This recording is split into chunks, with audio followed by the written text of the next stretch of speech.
It's mid-morning, shortly after the close of our last episode. As Della Street enters the law library, Perry Mason is speaking on the phone. Yes, that's right. Check it through, will you? And be sure to let me know if... Right. That was Lieutenant Halverson. They've checked the moniker file. Mm-hmm. There are several dozen crooks known as Gus involved in car theft. Any or none of them might be the Gus tied up with the syndicate. So we'll have to find Suzanne Barkley before we can identify Gus, Unless we find the nerve center. What's that?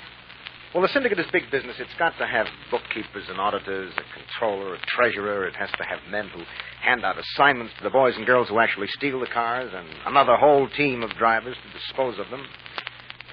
There has to be a headquarters. They have to have a meeting place, a clearinghouse. Yes, but Chief, I Della, listen, suppose Della Street is 18 and reckless, and you fall for the line Gus hands you. You go to work for him. As Sue Barkley did? Yes, just about. Okay, now you're working for Gus. You steal a car for him, say, in Washington, and you deliver it here for redistribution. Okay, you have to be paid and get another assignment. Now, Gus could handle this over the phone, but it would be so much better if you have a safe place to meet your boss face to face. Then Gus can brief you on latest developments. And remember, they've got scores of people in this syndicate. So the clearinghouse must be a place where a number of people going in and out wouldn't attract attention. Preferably, it's close to a hot car drop where stolen cars are taken for alteration. Oh, well, that could be a lot of places. Yeah. Well, I'll have to tell Mr. Wallace of this development. Give him an appointment. I'll check your desk calendar. No, I'll do it. Here. See. Fella, what is this? You have written here, Tony's for dinner. Tony's is the new nightclub where Kate Beekman has started to work, and I thought since her father asked us to look it over to see what kind of place it is. Yes, I understand. Did you make reservations? I wouldn't dream of making plans without you, Counselor. Uh-huh. I'll make the reservations right now. After you phone Mr. Wallace up. Well, as you know, the syndicate does have a clearinghouse, a secret meeting place. That place is the new nightclub where Kate Beekman is working and where Kate herself is in imminent danger. For unknown to Kate's parents or to Perry Mason, Kate's boss is Gordon Webber. Now, in Gordy's office. Yeah? Gus, I didn't ask you to come in. Sure you did. Look, don't tell me what I You said. told me to come in when my boys picked up the first batch of cars. My boys have got the first batch of cars, so here I am, and here's the worksheet. You forget how fast I work, Gordy. You just started. The cars are in the garage. The mechanics will have them repainted and the serial numbers altered by tonight, and we'll ship them out for delivery. It's okay for a start. All right, beat it, Gus. I got things to do. If you mean assigning drivers to deliver the heaps, I made your schedule. Yeah? Yeah. Here. And if you mean getting the boys and girls together for a meeting, that's all taken care of. I passed the word. And if you mean the estimate of expenses J.T. always wants to see, I fixed that, too. Did I do wrong, Gordy? Wrong? You don't care if I took it on myself to fix up those little details? Care? Me? Gus, I'm glad you did. Huh? Yeah, I want you to take care of the details. That's fine, Gus. Keep it up. You'll save me time. What was that? Well, I can't give you details, Gus. J.T. says keep it on my hat, but I can tell you. J.T.'s given me a special job to do for him. So the more time you save for me, the more time I'll have for J.T.'s special job. Huh. Oh, and Gus, in case you got the idea you can stall, so I won't have time for J.T.'s job, don't. Or I'll have to tell J.T. you aren't pulling your weight, so I can't do his job for him. You know how J.T. feels about a pet idea. That sounds interesting. Yeah. Too bad J.T. and me don't want to let you in on it. I'll see you, Gordy. Yeah, one more thing. Miss Facina. Hmm? Oh, the girl who's in charge of entertainment. Yeah. I understand you went to see her last night. Now, that's okay, Gus. Do me a favor.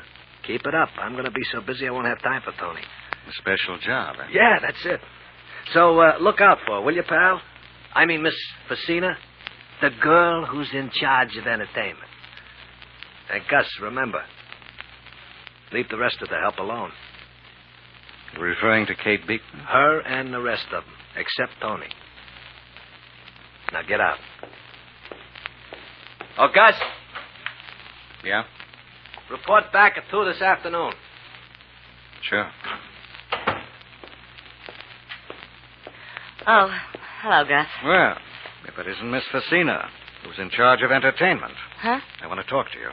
We've got nothing to talk about. Yeah, you've got something to tell me. Oh, no. And I've got something to tell you. Well, we can go in the cocktail lounge. I don't like cocktail lounges. Yeah, I'll get the door.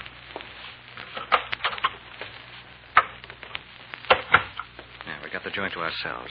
You got something to tell me? Yeah. You're a sucker, Tony.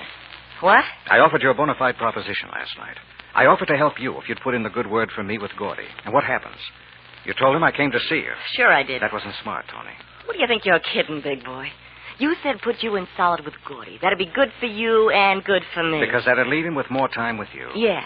And you said it'd help Gordy, which is what you want. Gordy told me about you, handsome. He says you'd do anything to stab him in the back. He's only half right, Tony. Look, I'm going to level with you. Skip it. Cards on the table, Tony. This is what I couldn't tell you before. Oh, you trust me now. Yeah, because you've got to trust me. I know what's going on. I know what's eating you. Gordy and that redhead. I didn't say... You don't have to. Gordy told me. What? Oh, he didn't mean to. But I'm a boy who can add 2 and 2 and come up with the right answer.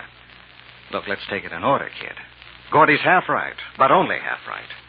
The only thing I want is to get out from under his thumb, and I'll do it any way I can. If you think I'm going to help you... You can help me in a way that won't hurt Gordy. At least not much. Now, Gordy told you he's got no time for you now. He says it's because he's got to get chummy with the redhead. He told you it's a business deal, right? I'm not saying. Well, it's supposed to be a secret. But Gordy's a lad who has to talk. You know he's got a boss. You know this is more than a nightclub. Well... I know you know. Because I know Gordy has to talk. Just like he had to tell me what he told you. He has to throw his weight around and act like a big guy. Look, I'm not going to sit here and let you knock Gordy. Look, how you feel about Gordy is your business. But it fits real cozy with my business because you want Gordy, and you'll help me in order to get him. What? You don't stand a chance once he starts after that redhead. Gordy said... Yeah, he said it's business. But you know Gordy, too. Now, here's my ace. Was Gordy mad when you told him I came to see you? Well, yeah, he hit the ceiling. Don't make me laugh. He didn't care, right? And here's my other ace. Gordy went so far as to ask me to take you off his hands. He didn't. That's just talk, kid. You know I'm telling you the truth. Gordy's slipping away from you. Are you just going to let him slip away, or you going to fight back my way? I don't want anything to happen to Gordy. Now, look. What if I fix it so Gordy keeps his job, keeps operating the club? And what if I fix it so he lets the redhead alone? So he'll go out of his way to keep from speaking to her. You like that, Tony? You can't fix that. The big boss told Gordy. Unless he's lying. If Gordy's lying... That's our ace in the hole, kid. The big boss did tell him to get friendly with Kate Beekman. The big boss has plans for her. How do you know? Because I know how he operates. I know him better than Gordy. Gordy used to work for me. Look, kid, all we have to do is make the big boss see Gordy's not the guy to make with Beekman. You get it? Yeah, but... All the big boss wants is results. He doesn't care who gets her confidence. When he sees Gordy can't do it, he'll turn it over to me. But how? How? That's the fourth ace, Tony. That's the simplest thing of all. If you'll help. Will you? You, promise Gordy won't get hurt? Only a little bit. I mean, the boss will be disappointed, but since I'm here and ready to take over, it won't signify. Now, let me tell you something.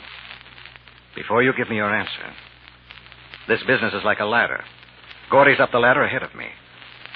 If I can't get past him the easy way, I'm going to kick him all the way off. He might kick you off. Maybe. But it'll be a real dogfight unless you help me. Now, what do you say, Tony? I wish I knew what you were going to do. Do? I'm just going to show the big boss I'm the man to get friendly with Kate Beekman, that's all. Until now, Kate Beekman has not been directly involved in the struggle for power within the syndicate. But in the very near future, Kate herself will be involved directly and dangerously. By all means, join us tomorrow, won't you?